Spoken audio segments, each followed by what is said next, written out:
Iran की Zulfikar missile का कहर 400 से ज्यादा बैलिस्टिक हमलों से दहला इजराइल और अमेरिकी बेस। नमस्कार, मैं हूं अंजू निर्वाण।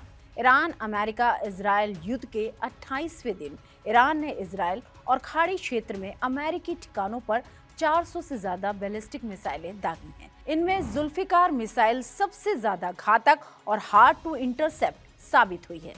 इस्लामिक रिवोल्यूशनरी गार्ड कॉर्प्स ने ऑपरेशन ट्रू प्रॉमिस 4 की 76th, 77th और 82 वेव में जुल्फिकार मिसाइल को खास तौर पर तैनात किया, जिससे इजराइल के तेल अवीव, हाइफा और दिमोना जैसे इलाकों में बहुत ज्यादा नुकसान हुआ।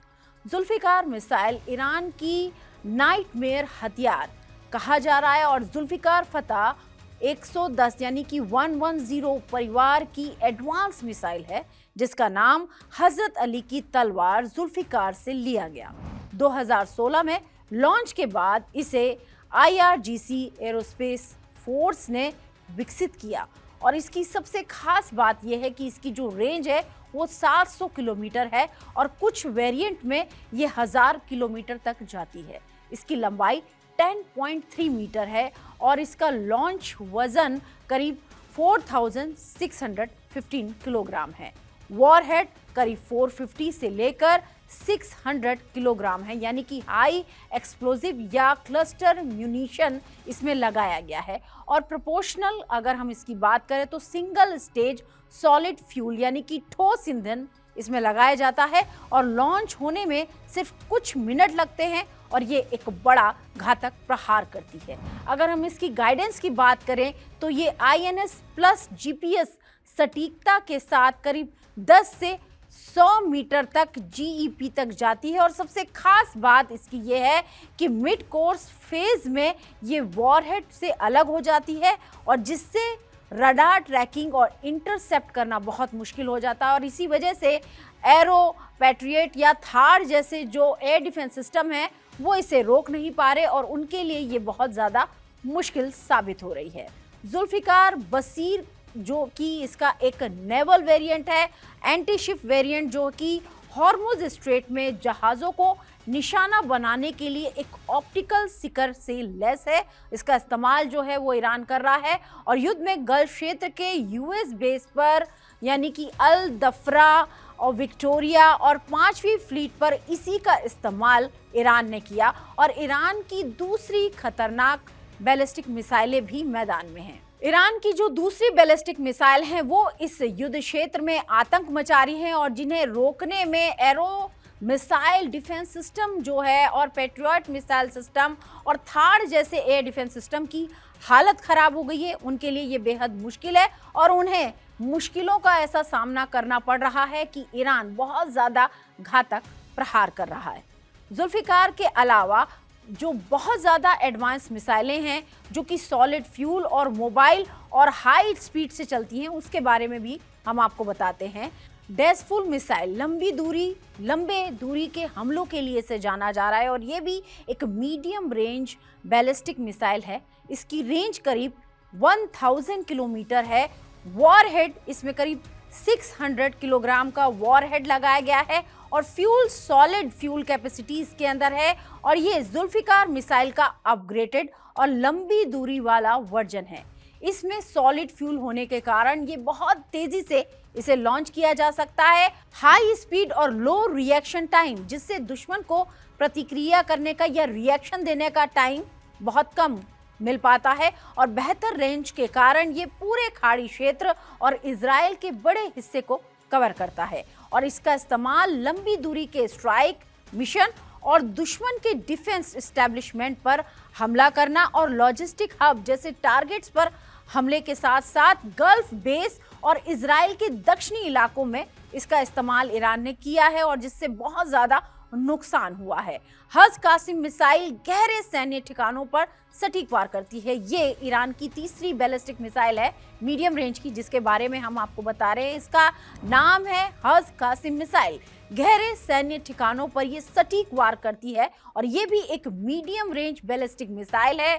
इसकी रेंज करीब 1400 किलोमीटर है। इसमें करीब 500 किलोग्राम का वॉरहेड लगाया गया है और इसकी अगर हम स्टेज की बात करें तो ये 2 स्टेज सॉलिड फ्यूल से चलती है और इसका नाम कासिम सुलेमानी के नाम पर रखा गया है।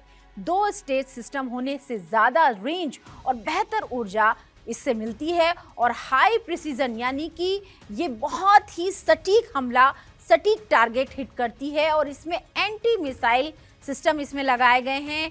इसमें डिफेंस को चकमा देने यानी कि जो एयर डिफेंस है उसको भी ये चकमा दे सकती है और उस तरह की क्षमताएं इसके अंदर है। दुश्मन के अंदर गहराई में मौजूद हाई वैल्यू टारगेट यानी कि कमांड सेंटर, एयर बेसिस पे ये बहुत कड़ा प्रहार कर सकती है, उसे निशाना बना सकती है। इसके अलावा चौथी बैलिस्टिक मिसाइल जिसका इस्तेमाल ईरान कर रहा है वो खैलिबर शेखेन मिसाइल है। ये नई जनरेशन हाई प्रिसीजन स्ट्राइक है और ये भी एक new generation medium range ballistic missile है। इसकी जो रेंज है वो करीब 1450 किलोमीटर है और इसमें करीब अगर हम वॉरहेड की बात करें तो 450 से लेकर 600 किलोग्राम इसमें वॉरहेड लगाया गया है। इसकी फ्यूल कैपेसिटी की अगर हम बात करें तो वो भी बहुत हाई है और न्यू जनरेशन मिसाइल सिस्टम होने की वजह से ये बेहतर गाइडेंस और सटीकता के साथ प्रहार करती है।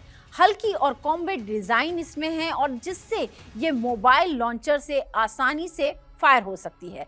कम समय में रेडी टू फायर और मूव यानी कि शूट एंड स्कूट ये इसकी कैपेसिटी है और बेहतर पेनिस्ट्रेशन क्षमता यानी कि एयर डिफेंस को भेदने की इसमें क्षमता है और मल्टी टारगेट स्ट्राइक और हाई इंटरसेप्टिव वॉरफेयर में ये बड़े पैमाने पर इस्तेमाल हो रही है। ईरान ने 45 वेव में और बाद में इजराइल और यूएस के बेस पर बड़े पैमाने पर इन मिसाइलों का इस्तेमाल किया और ख़ास बात यह है कि ये ट्रांसपोर्टर एक्टर लॉन्चर पे है जिससे इजराइल अमेरिकी हमलों के बावजूद ईरान उन्हें छिपाकर लॉन्च कर सकता है। हालांकि इजराइल का दावा है कि उसने 92% मिसाइलें इंटरसेप्ट कर ली हैं, लेकिन ईरान की बैलिस्टिक मिसाइलों ने डिफेंस सिस्टम पर भारी दबाव डाला है और इसी वजह से ये युद्ध लंबा भी हो गया है।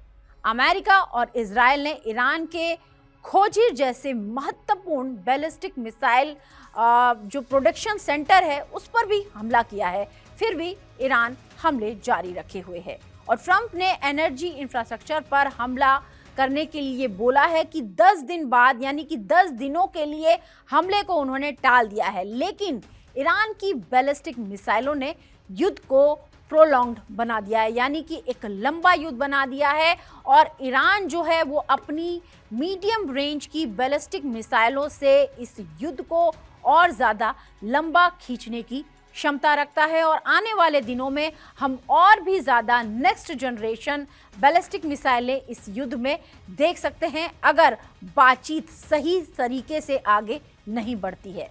हमारी इस खास पेशकश में फिलहाल इतना ही। देश और दुनिया की तमाम खबरों के लिए आप देखते रहिए TV9 भारतवर्ष। नमस्कार।